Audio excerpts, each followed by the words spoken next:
Today let's talk about unique type of imposter, an ideological one, who was cheating almost exclusively for the love of art. Ferdinand Waldo Demara Jr. was born in 1921, in Lawrence, Massachusetts. His father was a projectionist and was making good money those time. Everything collapsed with the onset of the Great Depression. The family went bankrupt, and 16-year-old Ferdinand went in search of a better life. At first, Demara settled in the monastery of the Cistercian order, where he spent several years. In 1941, monastic vows became too small for his extraordinary mind, and young Ferdinand enlisted in the U.S. Army. Just a year later he deserted. Under the name of his army friend, Demara wandered around various monasteries for several more years. Comparing the monastic charter with the army, he preferred the second option, and again became a recruit, this time enlisting in the Navy. In his dreams, he saw himself as an officer, but a brilliant career was hindered by the lack of a banal diploma of secondary education. The ambitions forced Demara to finish military medical courses. This was not at all what he was striving for, so Ferdinand faked a suicide and fled from the fleet. Soon, a certain Robert Linton French appeared in Pennsylvania, suspiciously resembling the recently dead Demara. The adventurer managed to convince the head of the local college that he was a religion-oriented psychology teacher.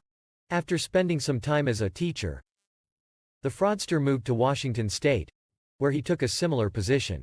Forged documents led FBI agents on the trail of a self-proclaimed psychologist, and Demara ended up in jail for desertion.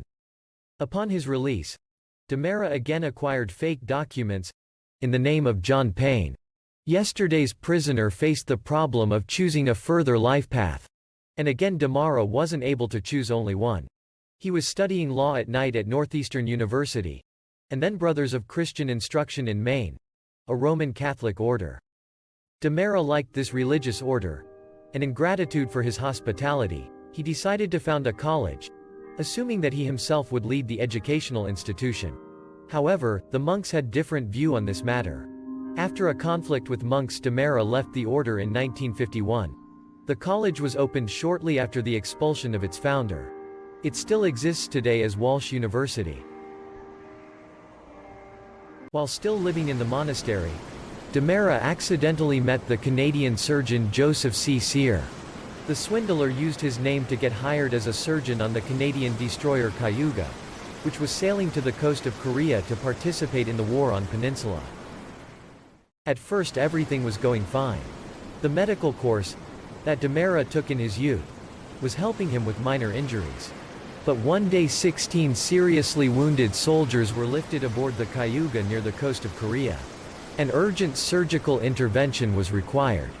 While the nurses were preparing the operating room, Demara locked himself in the cabin with a textbook on surgery. Possessing a photographic memory, Ferdinand was able to memorize entire chapters of the textbook. All 16 soldiers survived, including the one with a bullet in his chest. Canadian newspapers wrote about an excellent surgeon Joseph C. Cyr. The mother of the real Joseph Cyr read one of these articles. She was very surprised, because she knew that her son worked in the Grand Falls Hospital during the Korean War. The woman contacted the publishing house.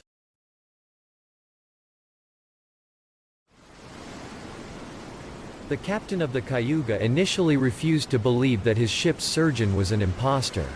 The investigation confirmed the falsity of the Cyr's papers. To avoid a scandal, the exposed fraudster was quietly fired, and the Canadian authorities aggressively escorted him to the U.S. border. The scandal story about an excellent surgeon with a fake identity became viral. Back in the States, Demara sold his story to the Life magazine. Demara told his biographer he was successful in his roles, because he was able to fit into positions which no one else had previously occupied. If you come into a new situation, there's a nice word for it. Don't join some other professor's committee and try to make your mark by moving up in that committee. You'll, 1. Have a long haul and 2. Make an enemy.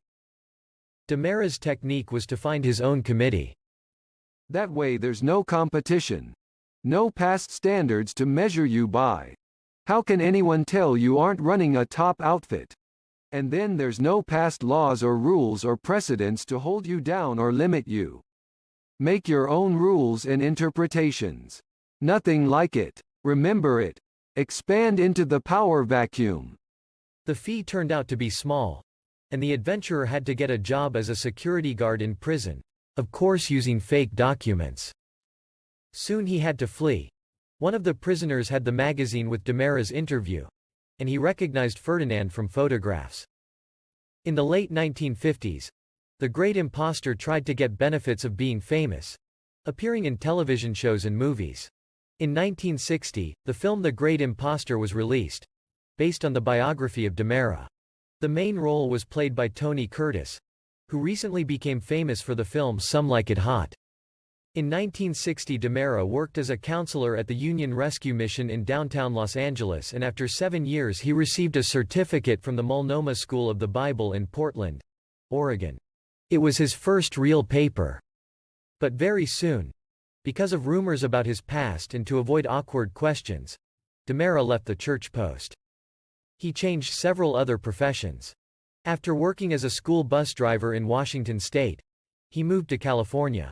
There Demara became friends with the head physician of a hospital, and he, despite impostor's dubious fame, allowed Ferdinand to take the vacant post of chaplain. According to the recollections of patients, Demara was an attentive and kind person, always ready to help. In 1980, Demara got heart problems and was admitted to the same hospital where he worked. Due to advanced diabetes, he had to amputate both legs. Ferdinand Demara died on June 7, 1982 at the age of 60. Ferdinand Waldo Demara has almost never profited much from his scams. Fake lives with different names, places of residence and jobs made him thirsty for adrenaline. Demara's scams caused almost no harm to others. Therefore, in history, the great American imposter seems like a funny eccentric who was cheating for love of cheating. The selfless imposter. Thank you for watching.